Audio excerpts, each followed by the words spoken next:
आपण या ठिकाणी विष्णुकांगा हिंगे आहेत, कात्रज दूध संघाचे संचालक आणि त्यांच्या पुतण्याला अटक झालेली आहे. एक मिनिट मला बाजू द्या ना सर. मला नाही काय बोलायचं. मला विष्णू काका नमस्कार. मला बोलायचं नाही त्याच्यावर. काय बोलायचं नाही म्हणजे याची चौकशी व्हावी सविस्तर असं वाटतं सर. मला बोलायचंच नाही त्या विषयावर काही. नाही परंतु हे जे दूध भेसळीचं नकली दूध रॅकेट आहे. एक मिनटं, तो माझा पुतण्या आहे, अलग लक्षात. तो त्याचं बगल कायदेशीर कारवाई जी काय असेल ती होईल. त्याच्यापेक्षा मला याच्यावर काही जास्त बोलायचं नाही. तुमच्यावर आरोप केले जातात का त्याचा पाठराखा तुम्ही आहेत म्हणून? बोला. तुमचा मुलगा तुमचं ऐकल याची गॅरंटी तुम्हाला आहे का? तुम्हाला बी नाही, मला बी नाही. तो त्याचा धंदा आहे, त्याच्याकडे लायसन्स आहे. त्याने काय केलं काय नाही चौकशीत निष्पन्न होईल. 100% याच्यात राजकारण आहे. त्यांनी चौकशी मागावी ना. परंतु काका संघाचा अध्यक्ष आहे, काका पक्षाचा अध्यक्ष आहे, हे आहे ते आहे, हे बोलणं जे आहे का नाही हे सगळे राजकीय चाललेलं आहे. त्यांनी त्याच्यात बोलायचं काय पाहिजे, बोलायला पाहिजे. याची चौकशी व्हावी, जो गुन्हेगार असेल त्याला सजा व्हावी, याच्यासाठी त्यांनी भांडावं. तो विष्णू काकाचा पुतण्या आहे आणि विष्णू काका असा आहे, विष्णू काका तसा आहे, अमुक येईन तमुक येईन. जिल्हा दूध संघामध्ये काकांनी काम केलं. अरे जिल्हा दूध संघात काम केलं तर 7 वर्ष तुम्ही कंच्या कामगाराला विचारा काकाचं काम कसं होतं ते. मी पक्षाचा आज एवढ्या वर्ष अध्यक्ष आहे. मी प्रत्येक वेळेला माझ्या विरोधी ते लढलेत. मागच्या वेळेला जिल्हा दूध संघाला का पडले ते आलं लक्षामध्ये पडलेत ना ते. बदनाम करण्याचं कारण काय असेल? मी हे बघा विषय असा आहे, माझा पक्ष वेगळा आहे, त्यांचा पक्ष वेगळा आहे. ते त्यांचं काम करतात. चांगले मित्र होते ना. हे बघा एक तुम्हाला सांगतो मी, कृतज्ञता ही माझ्या जीवनातली गोष्ट नाही आहे. अन्याय होईल, मिळेल काही, न मिळेल काही. परंतु ज्यांनी चड्डी फाटलेली होती, ज्यांनी तुम्हाला मोठं केलं आहे, त्यांच्या विरोधात तुम्ही जाता. तुमचे नक्की काय तुम्ही सांगितलं, मी देवासारखं पुजतो, गंध लावतो, दर्शन घेतल्याशिवाय घराच्या बाहेर पडत नाही. अरे त्यांच्यावर तुमची जीभ चालते. आमच्याकडे संस्कृती आहे. आज देखील साहेबांनी जरी पक्ष अजितदादांच्या पक्षात जरी गेले तरी पवार साहेबांवर कधी बोलले नाहीत. ज्यांनी आपल्याला मोठं केलं, सगळं दिलं, पदं दिली, सगळी दिली. काय द्यायला पाहिजे होतं तुम्हाला एक सर्वसामान्य कुटुंबातल्या माणसांना? आम्ही तेच म्हणतो. अरे आम्ही तर एक सर्वसामान्य कुटुंबातली अल्पभूधारक शेतकऱ्यांची पोरं, ज्या वेळेला डेअरिंग करून काही ना काहीतरी आम्ही करतो, बिझनेस करतो, 4 लोकांना रोजगार देतो. जाणीवपूर्वक केलं जाते ते. तुम्ही संदीप लोढा आपलं कोण आहे म्हणजे का आपले व्यवहार काय त्याच्यासोबत? काडीचा व्यवहार नाही. तुम्हाला जर त्याच्यानं माझ्या बँक स्टेटमेंटमध्ये एक जरी एंट्री दिसली तर मी म्हणाल ती सजा भोगेल तुमची. तुमच्या गाडीमध्ये असतात ते असं म्हणतात? अजिबात माझ्या गाडीमध्ये नसतात. हे बघा माझ्याकडे ना, मी सार्वजनिक, एक मिनटं, मी सार्वजनिक जीवनातला माणूस आहे. माझ्याकडं कुणी बी येऊ शकतं, कुणी बी येऊ शकतं. परंतु ज्याच्यावर वारंवार 2-3 गुन्हे दाखल झाले असा व्यक्ती तुमच्याकडे येतो म्हणजे एक मिनटं तुम्हाला मी सांगतो. असा मी जनतेचा, समजा ज्या वेळेला मी जनतेचं नेतृत्व करतो त्यावेळेला दारू विकणारा सुद्धा माझ्याकडे येतो. अलग लक्षात. मटका खेळणारा बी येतो. रात्रीचं संध्याकाळी दारू पिऊन मला फोन करणारे किती लोक आहेत. त्याला 100% कूलरमध्ये काय येतो तो माणूस संदीप लोढा? आपल्या जे शीतकरण केंद्र आहे कात्रजचं मनसरला, या ठिकाणी तो सतत का असतो? अजिबात नसतो तो. अजिबात तो नसतो. काही काम असेल तर तो येत असेल तिथं.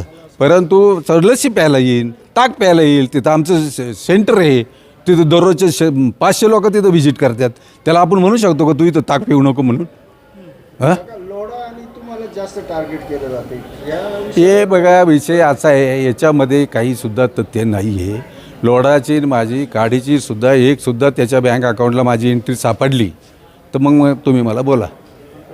सुशांत हिंगे आणि तुम्ही काका पुतण्या, तुम्ही म्हणाले तो माझा पुतण्या नाही. तुम्ही मला सांगितलं काय होतं ते सांगतो की ज्या वेळेला आता विषय असा आहे की एवढे मोठे नातेवाईक आहेत किंवा एवढं मोठी फॅमिली आहे आणि त्याचं वय काही कमी नाही. तो 35-40 वर्षाचा आहे, बरोबर आहे.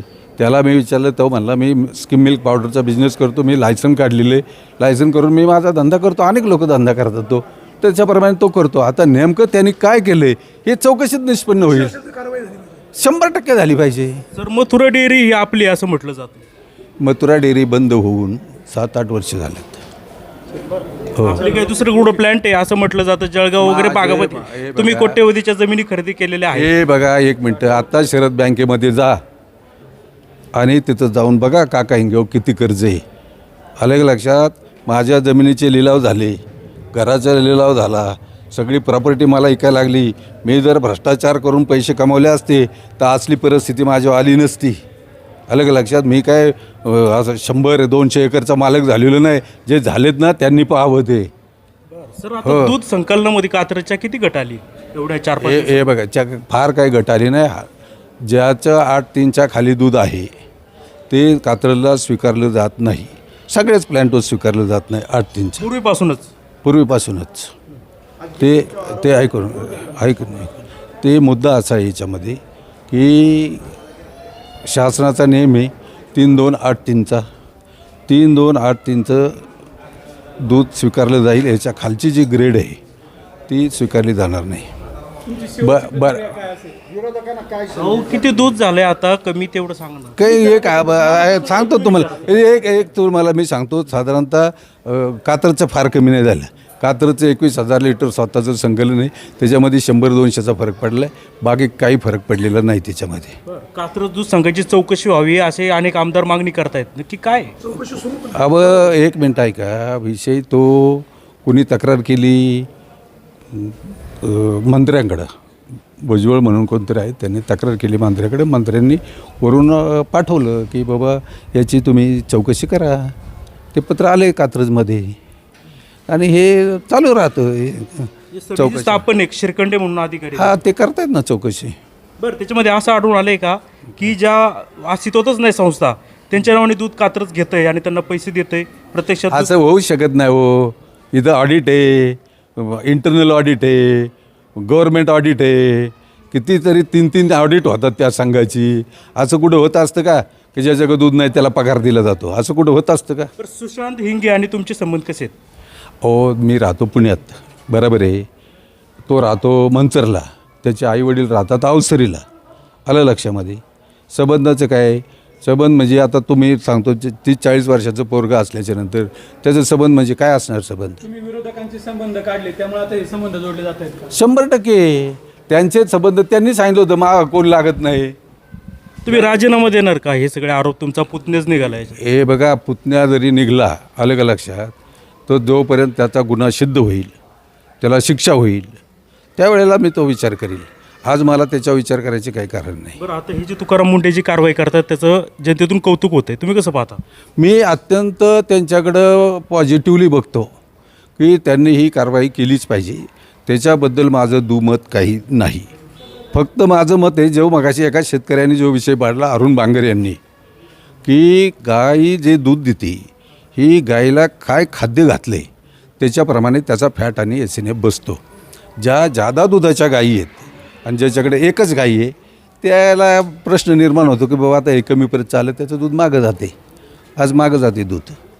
म्हणजे प्रत्येक कलेक्शन सेंटरची जे आहेत, ज्याच्याकडे जादा गायी आहेत त्याचा ॲव्हरेज काहीतरी बसतो. कसा आहे बी, एखादी गाई पाराटी असती, एखादी तिचं फॅट जादा बसती, जी गाई नवीन विलेली आहे तिची कमी फॅट बसती.